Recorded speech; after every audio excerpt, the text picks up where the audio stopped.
আবু সাইদ হত্যা মামলা থেকে শুরু করে নানান বিষয় নিয়ে বিএনপি নাটকীয়তা থামছেই না।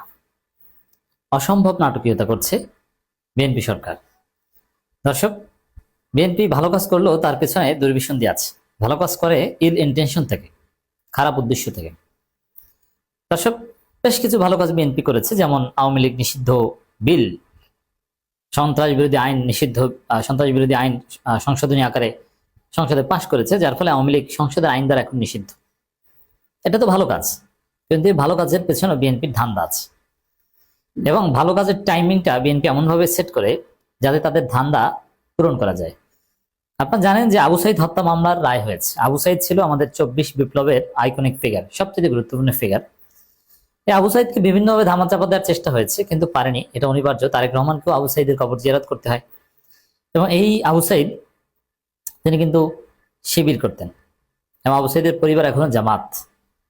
কিন্তু তারপরও সবাই তাকে রেসপেক্ট করতে বা আবু সাইদের পরিবারকে গুরুত্ব দিতে বাধ্য। এটা 24-এর বিপ্লবের একটা সৌন্দর্য। তো অনিবার্যভাবে আবু সাইদ হত্যা মামলার রায় হয়েছে, এটা এটা হতে হবেই।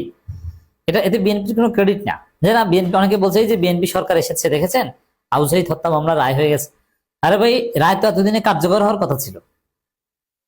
পুরো জাতির সামনে, পুরো জাতির চোখের সামনে আবু সাইদকে হত্যা করলো। কারা হত্যা করেছে, কিভাবে হত্যা করেছে, মোটিভ কি, একদম দিবালোকের না স্পষ্ট। এতদিনে আবু সাইদকে যারা হত্যা করেছে, ওদের ফাঁসির পর কবরে ওদের হাড্ডি গুড্ডি মাটি খেয়ে ফেলার কথা।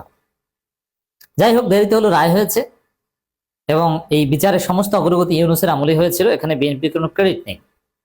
তবে বিএনপি সরকারের আমলে রায় হয়েছে।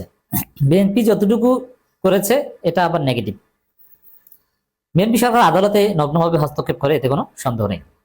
এবং বিচারকদের যাতে নিয়ন্ত্রণ করতে পারে, এজন্য তারা বিচার বিভাগকে স্বাধীন করতে চায় না, আলাদা জুডিশিয়াল সেক্রেটারি গঠন করতে চায় না। আদালত যে রায় দিয়েছে সেই রায়ের বিরুদ্ধে আবার আপিল করতে চায়, যে না, বিচার বিভাগকে স্বাধীন করা যাবে না, আলাদা জুডিশিয়াল সেক্রেটারিয়েট করা যাবে না, এই সেই। এবং বিচারকরা কিছু বললে তাদেরকে শোকজ করে। অধস্তন আদালতের বিচারকরা সরকারের অধীনে থাকবে। অধস্তন আদালতের বিচারকদের বদলি, পদোন্নতি, এগুলো সব তাদের হাতে থাকবে। এগুলো তারা বলার চেষ্টা করছে। তো দর্শক, এই জায়গায় বিএনপির উদ্দেশ্য হচ্ছে আদালত নিয়ন্ত্রণ করা, এবং যতটুকু সম্ভব করছে। আইসিটিতে অনেক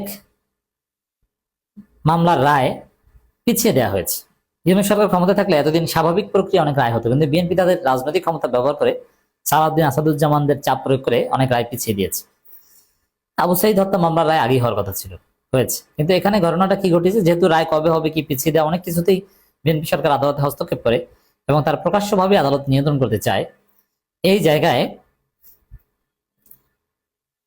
বগুড়া, এবং বগুড়ার কথা বললেই এখন মাগুরার নাম চলে আসে। বগুড়া এবং শেরপুরে দুইটা উপনির্বাচন অনুষ্ঠিত হচ্ছে 9 তারিখ। সেই উপনির্বাচনের তারিখেই আবু সাইদ হত্যা মামলার রায় হয়েছে, এবং আরো বেশ কিছু ঘটনা বিএনপি ঘটাচ্ছে।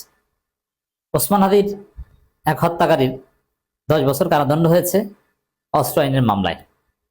এখন এই যে রায়গুলো, এটা কিন্তু অন্যদিনও সেট করা যেত, কিন্তু বিএনপি অতি চালাকি করে এবং মেটিকুলাস ডিজাইন পরিকল্পনার অংশ হিসাবে তারা বগুড়া, শেরপুরের উপনির্বাচন এবং আবু সাইদ হত্যা মামলার রায় এবং ওসমান হাদির হত্যাকারীর অস্ত্র মামলার রায় একই দিনে ধার্য করেছে, যাতে বিএনপির যে ভয়াবহ কারচুপি বগুড়া এবং শেরপুর উপনির্বাচনে, সেই কারচুপি ধামাচাপা দেওয়া যায়। এই নাটকীয়তা করছে। অতএব আবু সাইদ হত্যা মামলার রায় বিএনপি সরকার কোনো ক্রেডিট নেই।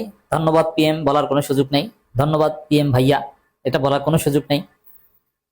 বরং যতটুকু ক্রেডিট ইউনূস সরকার পাবে, আর বরং এখানে আছে নেগেটিভ কিছু। এবার আসেন, আবু সাইদ হত্যা আসামিদের কি সাজা দেওয়া হয়েছে। মজার বিষয়, এক আসামি বড় দাড়ি পুলিশ কর্মকর্তা, তিনি ফাঁসির রায় শুনে জয় বাংলা স্লোগান দিয়ে বলেন, আমি এই রায় মানি না। এবং তিনি বলছেন, মানে আওয়ামী লীগের বাটপাড়িটা দেখেন, তিনি জয় বাংলা স্লোগান দিয়ে বলছেন, আমি এই রায় মানি না। আরে তুই মানলে বাকি না মানলে বাকি, তোর তো ফাঁসি হবে। আর পুলিশ কর্মকর্তা জয় বাংলা স্লোগান দেয়, বলে আমি রাষ্ট্রের হুকুমের গোলাম ছিলাম। তুই হুকুমের গোলাম ছিলি, তুই জয় বাংলা স্লোগান দিস, তুই তো ধরা এখানেই খাইছিস। আপিলে সাজা একটু কমার সুযোগ যদি থেকেও থাকতো, যে ঠিক আছে রাষ্ট্রের কর্মকর্তা রাষ্ট্রের আইন মানতে, এখানে যারা হুকুমের আসামি তাদের ফাঁসি হবে, কিন্তু যারা এক্সিকিউট করেছে কনস্টেবল লেভেলের, এসআই লেভেলের, ঠিক আছে, তাদের মৃত্যুদণ্ড থেকে তারা বাঁচলো। এরকম একটা যুক্তি আপিল বিভাগ থেকে আসতে পারে। কিন্তু জয় বাংলা স্লোগান দিয়ে তো আওয়ামী লীগের কাতারে চলে গেছে। তো বাটপারি কত প্রকার কি এখানে স্পষ্ট হয়েছে। হাদি হত্যা মামলার প্রধান আসামি ফয়সালের অস্ত্র আইনে 10 বছর কারাদণ্ড, কিন্তু যারা সেই অস্ত্র মামলা থেকে জামিন করিয়ে এই হত্যার সুযোগটা দিল, তারা কিন্তু এখন ডেপুটি স্পিকার হয়। এটাও আমাদের মনে রাখতে হবে। তো দর্শক, আবু সাইদ হত্যা মামলার আসামি পক্ষ বলছে যে তারা আপিল করবেন। হ্যাঁ, আপিল করবেন, এখানে আপিল হবে, কিন্তু দিন শেষে আপিল টাপিল হলো এই হত্যাকারীদের প্রিয় ভাজন তো রাষ্ট্রপতি, তিনি যদি শেষ পর্যন্ত ক্ষমা করে দেন, কারো কিছু করার থাকবে না। সেট আপ কিন্তু আছে।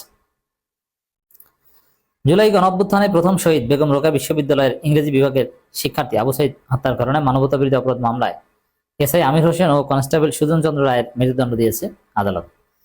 যাবজ্জীবন সাজাপ্রাপ্ত 3 জন হলেন সাবেক সহকারী পুলিশ কমিশনার আরিফুজ্জামান ওরফে জীবন, তাজহাট থানা সাবেক অফিসার ইনচার্জ রবিউল ইসলাম ওরফে নয়ন ও বেরবি সাবেক ক্যাম্প ইনচার্জ বিভূতিভূষণ রায় ওরফে মাধব। এখান থেকে আমি জাস্ট একটা বিষয় বলতে চাই, এই যে পুলিশ কর্মকর্তাদের যারা একদম রাষ্ট্রের চাকরি করতো, সরকারি চাকরি করতো, এবারে চাকরি করতে যে আজকে ফাঁসির আসামি হয়েছে, জীবনটা তামাতামা হয়ে গেছে। ওরা জাস্ট স্ত্রী সন্তানদের খাওয়ানো ওদের উদ্দেশ্য ছিল, কিন্তু চাকরি করতে যে একটু বেশি দালালি করেছে। আজকে আমরা দেখতে পাচ্ছি বাংলাদেশের প্রায় সমস্ত পুলিশ বিএনপি নগ্ন দালালি করছে। বিএনপি তাদের কথায় উঠছে আর বইছে। ও আইনের শাসন বাস্তবায়ন করার কোনো পালাই তাদের মধ্যে নাই।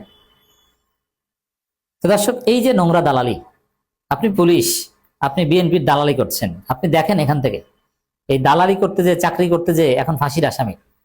তা আপনি যদি একদম সৎ পুলিশ অফিসার না হন, আপনার কপালেও কিন্তু একদিন ফাঁসির দড়ি জ্বলতে পারে।